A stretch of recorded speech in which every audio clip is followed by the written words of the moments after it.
नमस्कार दोस्तों, स्वागत है आज की इस वीडियो में। आज हम सामान्य हिंदी के वर्णमाला के इम्पोर्टेंट क्वेश्चन देखने वाले हैं जो एग्ज़ाम में बहुत बार आते हैं। यदि आपने इससे पहले सामान्य हिंदी वर्णमाला का वीडियो नहीं देखा है तो आई बटन पर क्लिक करके वीडियो देख सकते हैं। इसका लिंक वीडियो के डिस्क्रिप्शन बॉक्स में भी है जहाँ से आप वीडियो देख सकते हैं। तो चलिए वीडियो स्टार्ट करते हैं। क्वेश्चन है छ त्र ज्ञ इनमें से क्या है? ए स्पर्श व्यंजन, बी संयुक्त व्यंजन, सी अंतःस्थ व्यंजन या फिर डी ऊष्म व्यंजन। तो देखिए, वर्णमाला वाला क्लास आपने अच्छे से पढ़ा होगा तो आपको याद आ ही रहा होगा ये क्या है। तो इसका राइट आंसर हो जाएगा बी, संयुक्त व्यंजन है। संयुक्त व्यंजन की परिभाषा मैंने आपको बताया था। संयुक्त व्यंजन क्या होता है? जब दो जब व्यंजन मिलकर एक तीसरे व्यंजन का निर्माण करते हैं, है ना, बनाते हैं, उसको हम लोग क्या बोलते हैं? संयुक्त व्यंजन बोलते हैं। तो छ त्र ज्ञ, है ना, ये सभी क्या है? संयुक्त व्यंजन है। नेक्स्ट है हम लोग का हिंदी वर्णमाला में स्वरों की कुल संख्या कितनी है? 14, 16, 11 या फिर 12। देखिए, ऑप्शन के हिसाब से आपको आंसर लेना है। आपको याद आ रहा होगा कि 13 बोला था सर, 10 बोला था सर आपने, है ना। तो नहीं, देखिए ऑप्शन के अनुसार ही आपको आंसर लगाना है। ये क्वेश्चन हॉस्टल वार्डन की पेपर में आया हुआ है ना, छात्रावास अधीक्षक के पेपर में ये आया हुआ क्वेश्चन है। इसका राइट आंसर हो जाएगा सी। क्यों लिया मैंने सी? क्योंकि ऑप्शन में आपको कहीं पे 13 दिखाई दे रहा है नहीं, इसी वजह से इसका आंसर हो जाएगा 11। ठीक है जी। अगर आप लोग यहाँ ऑप्शन में 13 दिखाई देता तो इसका राइट आंसर हो जाता 13, है ना। तो इसी प्रकार से आपको ऑप्शन देख के ही आंसर लगाना है। चलिए, नेक्स्ट क्वेश्चन है हम लोग का, भाषा की सबसे छोटी इकाई क्या है?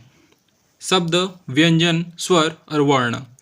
हमने इसी टॉपिक के साथ में क्लासेस स्टार्ट किया था, तो ये तो आपसे बनना ही होगा। इसका राइट आंसर हो जाएगा डी, वर्ण, है ना। वर्ण को ही क्या बोला जाता है? ध्वनि बोला जाता है ना जी। लिखित रूप को क्या बोलते हैं? वर्ण बोलते हैं, और उसको जब बोलते हैं उसको हम लोग क्या बोलते हैं? ध्वनि बोलते हैं, है ना। तो राइट आंसर डी हो जाएगा। चलिए अगला क्वेश्चन देखते हैं। वर्णमाला किसे कहते हैं? शब्दों के समूह को, वर्ण के संकलन को, शब्द की गणना को, या फिर वर्णों के व्यवस्थित समूह को। इसको भी हमने स्टार्टिंग में ही पढ़ा था। राइट आंसर हो जाएगा डी, वर्णों के व्यवस्थित समूह को। अगला क्वेश्चन है, निम्न में से कंठ ध्वनि कौन सी है ना। देखिए, क, ख, य, र, च, ज और ट, ड़, है ना। तो देखिए, इसका राइट आंसर हो जाएगा ए, क और ख, है ना। इसको मैंने याद रखने का आपको ट्रिक भी बताया था। कंठ, तालु, मूर्धन्य, दंत, ओष्ठ इस प्रकार से होती है ना। हर वर्ग होता है, जो हर वर्ग होता है कचट तप, है ना। इसको भी बताया था मैंने। इसको भी कैसे याद रखना है? कचट तप, क वर्ग, च वर्ग, ट वर्ग, त वर्ग और प वर्ग, है ना। इसको याद रखने का तरीका बताया था। कौन किस में आया था इसको भी मैंने आपको बताया है। तो इसका राइट आंसर हो जाएगा ए, है ना। यदि वीडियो नहीं देखे हैं तो आई बटन पे आप क्लिक करके वीडियो देख सकते हैं, या फिर इसका जो लिंक है डिस्क्रिप्शन बॉक्स में दिया गया है, वहाँ से अभी आप वीडियो देख सकते हैं। चलिए, अगला क्वेश्चन है हमारा, स्थान के आधार पर बताइए कि मूर्धन्य व्यंजन है। ए ग, घ, बी ज, झ, सी है ड, ढ और डी है प, फ, है ना। इसका आंसर हो जाएगा आप लोग का सी, है ना, ड, ढ। ये भी उसी ट्रिक से ही इसका आंसर आएगा, है ना। फिर अगला क्वेश्चन है, निम्न में से अल्प प्राण वर्ण कौन से हैं? अ, क, ग, थ, ध और फ, भ। ऑप्शन आप ध्यान से देखिए, है ना। टिक करने की कोशिश कीजिएगा कि राइट आंसर कौन सा होगा, और आप अंत में कमेंट में ज़रूर बताइएगा कि आपसे इनमें से कितने क्वेश्चन हैं वो बन रहे हैं। ठीक है जी। तो इसका राइट आंसर हो जाएगा बी, क और ग, है ना जी। ये जो है अल्प प्राण वाले हैं। अल्प प्राण जो है हर वर्ग के पहला, तीसरा और पांचवा होता है ना। तो देखिए, क और ग, क तो पहला है और ग कौन सा है? तीसरा है ना जी। जो विषम पद होते हैं वे अल्प प्राण वाले होते हैं, और सम पद वाले होते हैं वे महाप्राण होते हैं, है ना। राइट आंसर हो जाएगा बी। ठीक है, अगला क्वेश्चन देखते हैं 6। निम्न में से नासिक्य व्यंजन कौन सा है? स, य, ग और ज।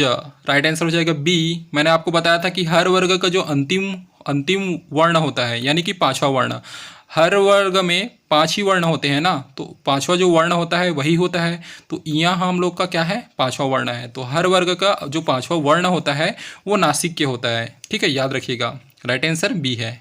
ठीक है, अगला क्वेश्चन है हम लोग का, ए और ए वर्ण क्या है? नासिक के हैं, मूर्धन्य है, या ओष्ठ है, या कंठ तालव्य है ना।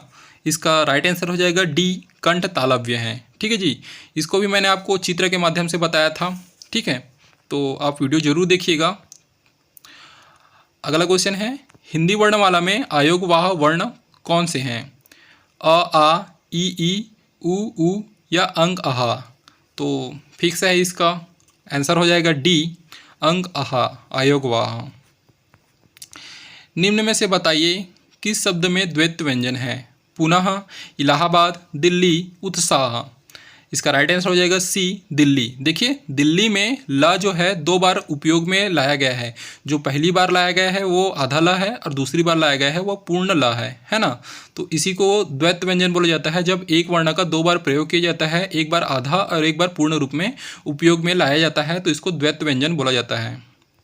ठीक है, 10वां हम लोग का अगला क्वेश्चन है कि स और ह से व्यंजन कहलाते हैं। ये व्यंजन क्या कहलाते हैं, है ना? प्रक्रमी, स्पर्शी, संघर्षी, या फिर स्पर्शी संघर्षी। ठीक है जी, तो इसका राइट आंसर हो जाएगा सी, संघर्षी। ये जो है संघर्षी व्यंजन कहलाते हैं। ठीक है, देखिए इस क्वेश्चन को देखिए, निम्नांकित में से बताइए कि नवीन विकसित ध्वनियाँ हैं ख, ग, उ, ए, औ और स। तो ऑप्शन के अनुसार आपको कोई भी इसमें सा राइट आंसर नहीं है ना। इसमें जो राइट आंसर हो जाएगा वो ए होता, यदि इसमें ख और ग के नीचे में बिंदु होता, जिसको नुक्ता वाले है ना, नुक्ता भी बोलते हैं, नुक्ता वर्ण। नुक्ता वर्ण किसको बोलते हैं? जिसके नीचे में बिंदु लगा होता है। जैसे कि चंद्र बिंदु ऊपर में लगता है, उसी प्रकार से वर्ण के नीचे में बिंदु लगता है, उसको हम लोग बोलते हैं नुक्ता वाले वर्ण बोलते हैं, है ना। जैसे कि ड़ और अढ़ा में आप लोग देखेंगे कि उसमें भी नीचे में बिंदु लगा होता है। तो जिस भी वर्ण के नीचे में बिंदु लगा होता है उसको नवीन विकसित वर्ण या फिर नवीन विकसित ध्वनियाँ बोलते हैं, तो है ना। तो इसके अगर ए वाले के नीचे में बिंदु लगा रहता तो इसका राइट आंसर हम लोग का हो जाता ख और ग हो जाता। ठीक है जी, फिर अगला हम लोग क्वेश्चन देखते हैं। देखिए, इसमें निम्न में से कौन सा घोष वर्ण है? घोष को सघोष भी बोला जाता है ना। तो निम्न में से कौन सघोष है? ख, च, म और थ। तो इसका राइट आंसर हो जाएगा सी, म जो है सघोष है, यानी कि घोष है। इसको बोलने से गले में कंपन उत्पन्न होता है। किसी भी वर्ण को बोलने से यदि गले में कंपन होता है उसको हम लोग क्या बोलते हैं? सघोष बोलते हैं या फिर घोष बोलते हैं। यदि कंपन उत्पन्न नहीं होता उसको हम लोग अघोष बोलते हैं, है ना। अगला क्वेश्चन है, कौन सा अमानक वर्ण है? ख, ग, और ये आपको दिखाई दे रहा होगा, यही आंसर है। देखिए, ये जो है टाइपिंग में नहीं मिलता है ना। टाइप राइटर में आप लोग टाइपिंग करेंगे या फिर कंप्यूटर में टाइपिंग करेंगे या मोबाइल में भी टाइपिंग करेंगे तो नहीं दिखता। जो आपको बीच में दिखाई दे रहा होगा यही इसका राइट आंसर हो जाएगा। आपको क्वेश्चन में यदि पूछा जाता है कि कौन सा अमानक वर्ण है, तो ये भ जैसे जो आकृति दिख रही है यही अमानक वर्ण है। ठीक है जी, अगला हम लोग का क्वेश्चन है कि क, ग, ज और फ की ध्वनियाँ किसकी है? संस्कृत की, अरबी फारसी की, सी अंग्रेजी की, या फिर डी दक्षिणी भाषाओं की। तो देखिए, फ में नीचे में बिंदु लगा हुआ है ना। तो इसका राइट आंसर हो जाएगा बी, अरबी फारसी। यदि इसमें सब में लगा है ना, ठीक है, दिखाई नहीं दे रहा है, लेकिन इस क्वेश्चन के अनुसार सब में नीचे में बिंदु लगा हुआ है। तो ये सारी जो ध्वनियाँ हैं वो हो जाएंगी अरबी और फारसी। यदि किसी भी की वर्ण के नीचे में बिंदु लगा हुआ है तो वो नवीन विकसित वर्ण होंगे, और क्या होंगे? वे अरबी और फारसी होंगे।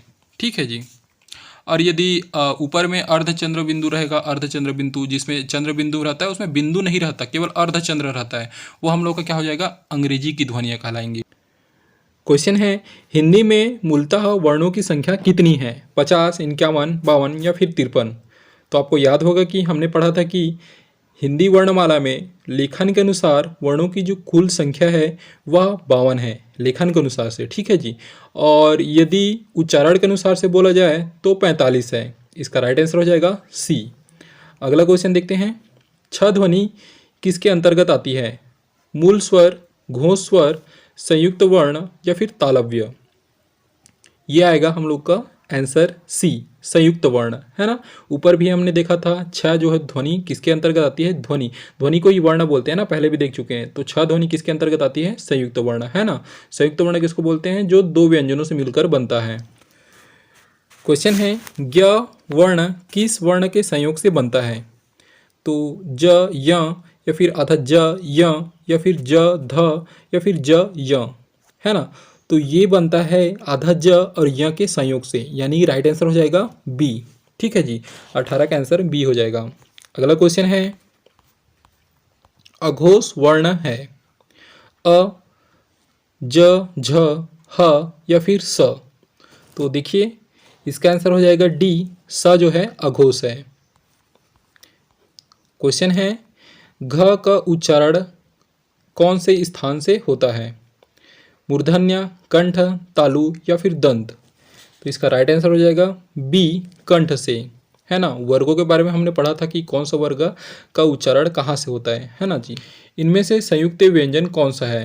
ड़, ज्ञ और ढ और अड़ा। राइट आंसर हो जाएगा बी, ज्ञ, क्योंकि ये दो वर्णों से मिलकर बनता है ना। दो व्यंजन वर्णों से मिलकर बनता है ज्ञ। ऊपर ही हमने देखा है किन किन वर्णों से मिलकर बनता है ना। बी इसका राइट आंसर हो जाएगा। क्वेश्चन है कि निम्न में से कौन सा वर्ण उच्चारण की दृष्टि से दंत नहीं है? यानी इनमें से देखिए त, न, द और ट है, इनमें से कौन है वह दंत नहीं है? तो त, थ, द, ध, न ये दंत हैं, है ना। त, थ, द, ध, न। तो इसमें से त तो है, द भी है, ध भी होता है ना, और न भी है, लेकिन ट जो है इस तो ये जो है दंत नहीं है ना। त, थ, द, ध, न ये दंत है। इनमें से ट जो है यानी ऑप्शन डी है वह दंत नहीं है। आंसर हो जाएगा डी। ओके, नेक्स्ट हम लोग देखते हैं जिन शब्दों के अंत में आ आता है उन्हें क्या कहते हैं? अनुस्वर कहते हैं, आयोगवाह कहते हैं, अंतःस्थ कहते हैं या फिर अकारांत कहते हैं? तो देखिए जिन शब्दों के अंत में आ आता है उसे अकारांत कहते हैं। ठीक है जी, याद रखिएगा। आंसर हो जाएगा डी। छ वर्ण किसके योग से बनता है? क और स, क और च या फिर क और छ या फिर क और स? इसका राइट आंसर हो जाएगा ए। याद रखिएगा यहाँ पे जो क है वो आधा क रहेगा। ठीक है जी, आधा क और स के संयोग से ही छ बनता है ना। नेक्स्ट हम लोग का क्वेश्चन है हिंदी वर्णमाला में स्वरों की कुल संख्या कितनी है? तो देखिए स्वरों की कुल संख्या ऊपर हमने 11 देखा था, लेकिन यहाँ पे देखिए 10 भी है, 11 भी है, 12 भी है, 13 भी है, और स्वरों हिंदी वर्णमाला में स्वरों की कुल संख्या पूछी जा रही है। तो ऑप्शन के अनुसार से यहाँ पे क्या हो जाएगा? 13 हो जाएगा। ठीक है जी, राइट आंसर हो जाएगा 13, डी। निम्न में से कौन स्वर नहीं है? ये तो बच्चों का खेल है ना। इनमें से आपको बताना है कौन स्वर नहीं है। राइट आंसर हो जाएगा डी, यह जो है स्वर नहीं है। अगला क्वेश्चन है निम्न में से ट वर्ग नहीं है, यानी कि ट वर्ग में कौन सा नहीं आता? तो ट, ठ, ड, ढ, अड़, है ना। ट, ठ, ड, ढ, अड़, तो ट भी आएगा, ठ, ड आएगा और अड़ा भी आएगा, यानी घ नहीं आएगा। घ जो है क वर्ग का है, तो इसका आंसर हो जाएगा डी, है ना। ये जो है क वर्ग का है, यानी ट वर्ग का ये नहीं है। आपको वर्णमाला में सारे वर्ग याद रखना होगा, जैसे कि मैं बोल रहा हूँ ना, क, ख, ग, घ, अंगा, च, छ, ज, झ, ञ, ट, ठ, ड, ढ, अड़ा। इसी प्रकार से आपको याद होना चाहिए, तभी आपके क्वेश्चन सॉल्व होंगे। हिंदी वर्णमाला में व्यंजनों की संख्या है 32, 34, 33 या फिर 36। इसका राइट आंसर हो जाएगा हमारा सी, 33, है ना। व्यंजनों की जो संख्या है वह 33 है। क्वेश्चन है निम्न में से कौन सा पश्च स्वर है?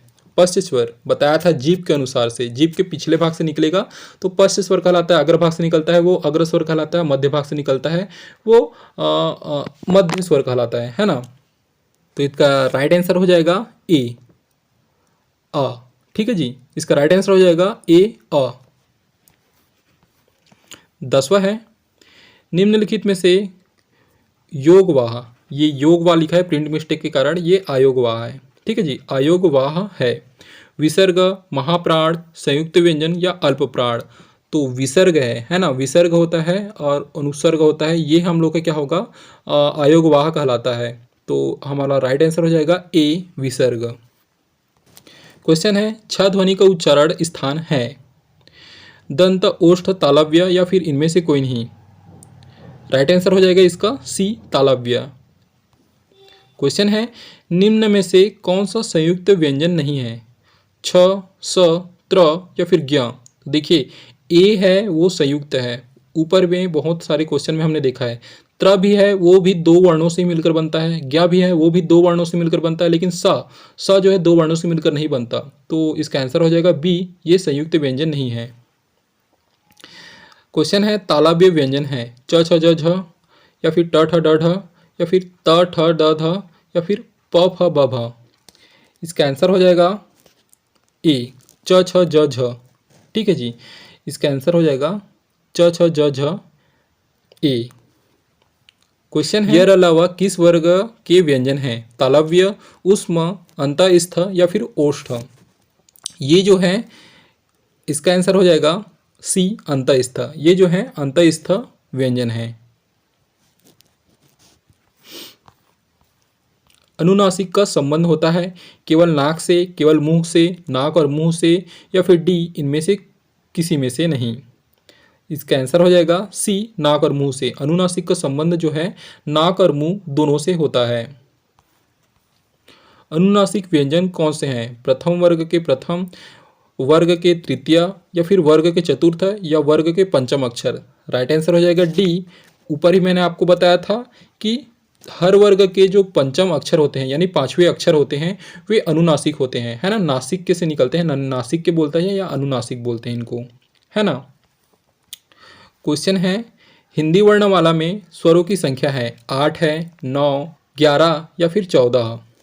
राइट आंसर हो जाएगा सी यानी कि 11। कंठों से ध्वनि का उदाहरण है और लिखा है, ये और नहीं है केवल अ है। ठीक है जी, बी, ए और सी का क और डी का तालव्य। इसका राइट आंसर हो जाएगा ए यानी कि अ, है ना। अ जो है कंठोव्य ध्वनि है।